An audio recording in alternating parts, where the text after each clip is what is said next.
하나님께서는 구원받은 성도 개개인을 교회라고 하는 공동체로 부르십니다. 교회라고 하는 이 말의 원어가 헬라어로 이제 에클레시아라고 하는데요. 이 에클레시아라고 하는 단어의 뜻이 그냥 말 자체가 부르심을 받았다라는 뜻입니다. 그냥 교회는 구원으로 부르심 받은 사람들의 모임이라고 할 수 있겠어요. 그러니까 구원은 개인으로 받습니다. 누구를 따라서 우리 가장이 누구 한 사람이 예수를 믿으니까 우리 집안 식구들이 구원받고 이런 일은 없다는 겁니다. 구원은 철저하게 개인적인 것입니다.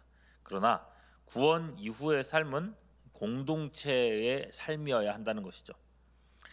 공동체성이야말로 교회의 가장 두드러진 특성입니다. 사도행전 7장 38절은요. 출애굽해서 광야 생활을 하던 이스라엘 백성을 교회라고 부르고 있습니다. 시내산에서 말하던 그 천사와 우리 조상들과 함께 광야 교회에 있었고 또 살아있는 말씀을 받아 우리에게 주던 자가 이 사람이라라고 했는데, 아브라함과 이삭과 야곱 그리고 12아들이 살던 족장 시대 때까지는 이들을 하나님의 백성이지만은 교회라고 부르지는 않았단 말이죠. 또는 가정이니까요. 가정교회다 이렇게도 부르지 않았습니다. 이들은 일개 종족일 뿐이었습니다. 그러나 430년 후 이스라엘이 민족이 되어서 애굽에서 구원받은 이후에 하나님은 그들을 교회라고 부르고 있더라는 것입니다. 즉 교회는 처음부터 공동체를 특징으로 한다는 것입니다. 일반적인 우리 세속의 종교들은 자기 수행을 목표로 합니다. 그래서 같이 신봉하는 사람들과의 관계를 그렇게 강조하지 않습니다. 그저 내가 내 내면을 닦고 내가 스스로 깨끗해지고 이런 게 중요할 뿐이지 서로 간의 관계를 그렇게 강조하지 않는다는 거죠. 물론 여타 종교들에서도 종종 함께 모여서 어떤 그런 행사들을 하지만은 거기까지입니다. 우리처럼 매주 모여서 서로 인격적인 관계를 맺어가지는 않는단 말이죠. 기독교는요, 이미 구원받은 사람들이 모여서 관계를 맺습니다. 그리고 이것이 하나님께서 성도를, 우리를 부르신 목적입니다. 혼자서만 독불장군처럼 하는 신앙은 올바른 신앙이 아니라는 것입니다. 그러므로 종교개혁자들은요, 교회를 떠나서는 구원이 없다는 말도 했습니다. 칼빈은요, 교회를 신자들의 어머니라 이렇게 말할 정도였습니다. 교회라고 하는 이 공동체가 그만큼 소중하다는 것입니다. 하나님께서 얼마나 이 모임을 귀하게 여기시는가, 이 공동체를 하나님 나라 천국의 축소판이라고 보실 정도로 그렇게 교회를 생각하신다는 거예요. 그런데 말입니다, 이렇게 귀하게 하나님이 보시는 또는 천국의 축소판이라고 하는 교회의 실체를 들여다보면은 생각보다 추한 모습을 많이 보게 됩니다. 다툼도 많고, 교회에서 상처받은 사람들은 왜 그렇게 많은지 모르겠고, 어떤 교회들은 심하면은 서로 인정을 못해서 쪼개지기까지 하죠. 이런 일들 얼마나 많이 있습니까? 그래서 어떤 사람들은요, 교회에서 상처받은 게 너무 많아서 교회를 끊어버리기도 하고, 그냥 교회라는 말만 들어도 치를 떨면서 비판하는 사람들도 적지 않습니다. 왜 하나님의 몸이라고 하는 이 교회에서 이런 일들이 생겨나는 걸까요? 잘 생각해 보면요, 그리 어려운 문제도 아닙니다. 예수 믿고 구원받은 사람들은요, 칭의를 받았다고 얘기합니다. 칭의, 의롭다고 하나님께서 칭해 주셨다는 거예요. 선언해 주셨다는 겁니다. 그러니까 그 사람 자체가 그냥 변해가지고 의로워지고 인격적으로 완성이 되었다 이래가지고 하나님이 의롭다고 해주신 게 아니라, 나는 전혀 그렇지 못하고 전혀 그렇게 바뀌지도 않았는데 하나님이 나의 믿음만을 보시고 의롭다고 칭해 주셨다는 거예요. 그 사람은 여전히 칭의를 받은 이후에도 똑같은 죄인이라는 것입니다. 심지어 그 죄성이 가득한 것도 변하지 않았어요. 의롭다고 칭함받고 이제 성화의 그 먼 길을 순례하고 있는 사람들이라는 것입니다. 여러분, 부족한 사람들이에요. 부족한 사람들이 모여 있으니 그 안에서 끊임없이 잡음이 날 수밖에 없습니다. 이것이 주님이 부르신 교회의 특징이라면 특징일 것입니다. 예수께서요, 바로 그 부분을 제자들에게 말씀하시는 거예요. 1절, 예수께서 제자들에게 이르시되 실족하게 하는 것이 없을 수는 없다 그래요. 그죠? 아무리 조심을 해도 실족할 일은 생긴다는 것입니다. 내가 아무리 말을 조심해서 해도 그 말에 상처받는 사람들이 또 생겨난다는 겁니다. 이게 우리 인간성의 한계라는 거예요. 그러니 예수님도요, 실족하게 하는 일이 없을 수는 없다 인정을 하시는 거죠. 그러면 이 말씀이 과연 어쩔 수 없는 일이니까 그냥 포기하자, 그냥 그런 대로 살자, 이런 뜻이겠습니까? 그렇지 않겠죠. 오히려 반대입니다. 실족하게 하는 것이 없을 수 없으니 하나님의 백성들이여, 너희가 얼마나 세심하게 주의하면서 살아야겠느냐, 너희가 얼마나 상대방을 배려하면서 말해야 하겠느냐. 주님은 그렇게 말씀하시는 거죠. 그래서 예수님은요, 실족하게 하는 자에게 이런 경고까지 하시는 겁니다. 2절, 그가 이 작은 자 중에 하나를 실족하게 할진대 차라리 연자 맷돌이 그 목에 바다에 던져지는 것이 나으니라, 이렇게 얘기를 했어요. 물론 나 때문에 누군가가 실족했다고 해서 진짜로 목에 맷돌 메고 물에 빠져라 죽어라 이렇게 얘기하시는 건 아닙니다. 만일에 그게 맞다면은 마태복음 5장 29절 말씀에서 나오는 그 말씀도 똑같이 적용을 해야 되지 않겠습니까? 뭐 네 눈이 실족하게 하면은 눈을 빼버리고 네 손이 실족하게 하면 손을 찍어내버리로, 이렇게 말씀하시는데 그럼 그건 안 하잖아요. 여러분, 이건 실제로 그렇게 하라는 말씀이 아니라 그 정도로 엄히 경고하신다는 것입니다. 그 정도로 나 자신을 두렵고 떨리는 마음으로 나의 말과 언행과 행실을 갖추어가라는 뜻이겠죠. 성도들 간에 이러한 배려가 있어야 한다는 것입니다. 실수할 수도 있고 내 말 때문에 실족하는 일이 생겨나지 않을 수는 없겠지만, 그럼에도 불구하고 최선을 다해서 서로를 존중하고 배려해라. 남을 나보다 낮게 여기고 나보다 더 나은 사람이라고 생각하고 그들을 대하라는 겁니다. 그런 의미에서요, 저는 개인적으로 소위 쿨하다, 나는 뒤끝 없다 이렇게 말하는 사람들이 좀 겁납니다. 본인은 뒤끝이 없다 하면서 앞뒤 안 가리고 화내고 윽박지르고 내 기분대로 말을 내뱉습니다. 그러고는 나는 뭐 쿨하니까, 뒤끝 없으니까 아무 일도 없었다는 듯이 또 다시 친한 척을 하죠. 자기 생각만 하는 거예요. 오늘 예수님의 말씀은요, 자기를 기준으로 둬서는 안 된다고 말씀하시는 거예요. 상대편을 기준으로 삼으라고 하시는 겁니다. 그게 3절 말씀인 거죠. 너희는 스스로 조심하라.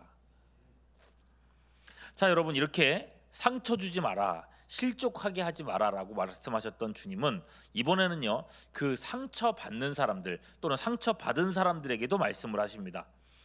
상처 주는 거 안 되죠. 그런데 여러분, 상처 받은 것도 사실은 감투가 아닙니다. 어떤 분들은요, 상처 받는 것을 자신의 가시 또는 무기처럼 사용하시는 분들이 있습니다.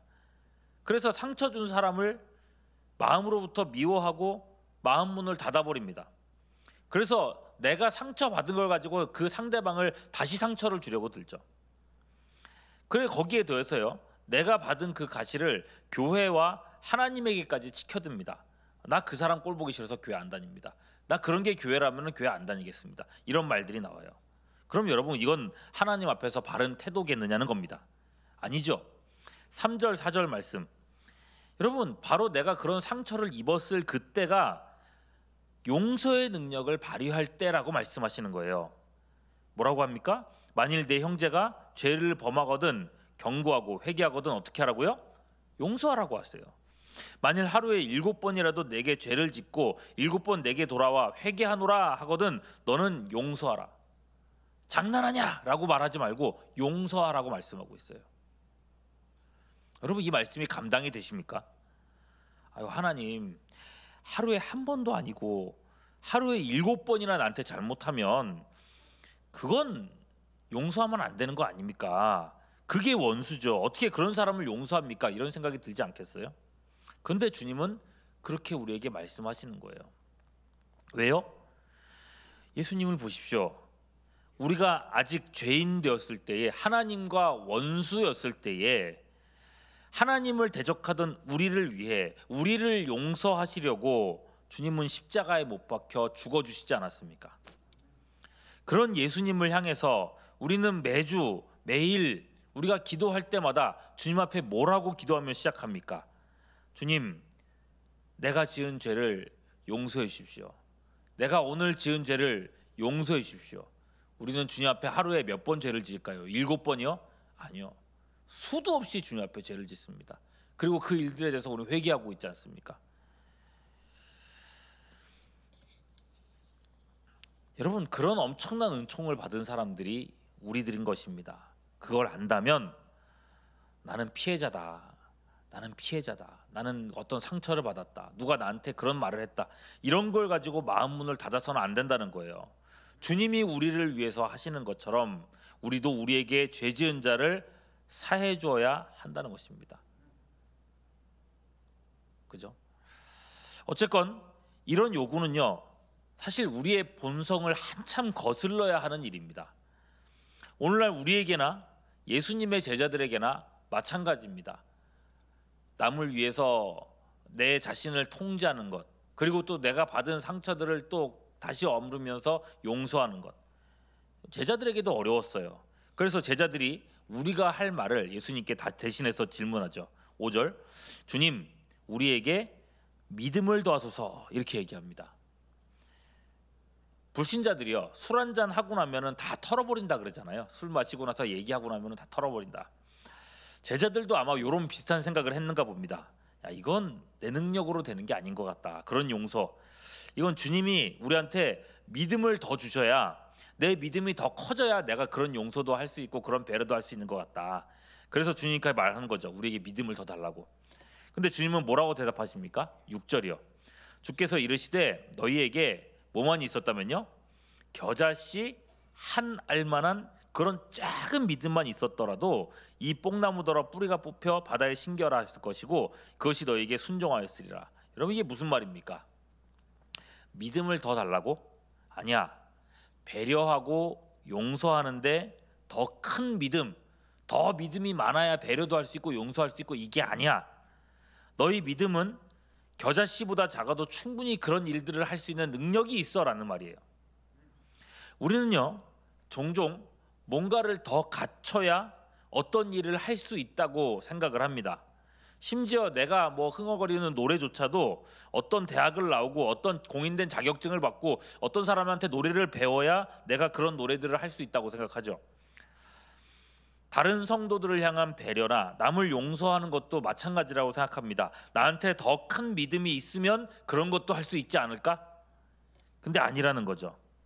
제자들에게, 또한 우리들에게 필요한 것은요, 더 큰 믿음이 아니라는 겁니다. 7절 이후의 말씀에서 예수님은 종에 대한 비유를 하십니다. 한마디로 종이 되라고 하시는 거예요. 노예에게 또는 종에게 여러분 자격이 필요합니까? 새로운 주인이 생기면요, 그날부터 그 종은 그 주인의 명령대로 행동하며 살면 될 뿐입니다. 주님의 종들, 하나님을 수종드는 우리들입니다. 그래서 우리는 우리를 구속하신 하나님을 주님이라고 부릅니다. 주님께서 하라고 하시면 우리는 그저 순종하면 된다는 것입니다. 주님께서 너희는 배려하라고 하시니 우리는 그렇게 사는 거고, 또 용서하라 하시니 우리는 그저 용서할 뿐입니다. 그게 종된 우리가 할 일이라는 것입니다. 여러분, 이건 당연한 일이에요. 10절 말씀에서처럼 주인의 명령에 순종했다고 해서 아유 내가 이번에 뭐 용서했어, 내가 누구를 배려했어, 나팔 불 것도 아닙니다. 우리는 무익한 종이라, 우리가 해야 할 일을 한 것뿐이라, 그렇게만 말하면 끝이라는 거예요. 여러분, 무슨 말입니까? 지금 나를 쳐서 복종할 줄을 모르면 나중에라고 할 줄 알겠느냐? 못한다는 겁니다. 아무리 성경 공부를 많이 하고 내 믿음을 키우고 기도 생활을 열심히 해도 지금 겨자씨만한 믿음을 가지고 있는 지금 배려하고 용서하라는 말씀에 순종 못한다면, 종이 되지 못한다면 주님 심판대 앞에서는 그날까지도 못하게 될 거라는 말씀을 하시는 거예요. 그러면 여러분, 그렇게 된다면 주님 앞에서 서는 그날 무익한 종입니다 라고 하는 말은 내가 해야 할 텐데, 그걸 내 입에서 나오는 게 아니라 주님의 입에서 너는 무익한 종이구나 라고 하는 말을 듣게 된다면 그만큼 두려운 일이 또 어디 있겠습니까? 우리를 교회라고 하는 공동체로 불러주신 우리의 주님은 우리가 우리의 본성을 거슬러서 서로를 존중하고 또 서로 용서하기를 원하시는 분이십니다. 그리하여 몸된 교회를 우리의 인격이 성숙해져가는 성화의 장으로 만들어 가신다는 것입니다. 성화에 대해서 말씀을 들을 때에 우리는 점진적으로 이루어져 가는 것이다 이렇게 알고 있어요. 사실 나에게 하루에 7번씩이나 죄 짓는 사람 좀처럼 없습니다. 특히나 우리 교인들과의 관계야 일주일에 한 번 정도 만나는 관계 아닙니까? 이러한 관계 속에서 배려하는 일에 한 번 순종하고 용서하는 일에 또 한 번 순종하고, 그렇게 우리가 살아가다 보면 우리는 어느샌가 교회를 땅 위의 천국으로 경험하는 일들이 한 번, 두 번 늘어나게 될 것입니다. 주님께서 명령하신 일입니다. 이 일에 순종함으로써 교회를 교회 되게 하는 데 쓰임 받는 우리 모두가 될 수 있기를 주님의 이름으로 축원합니다.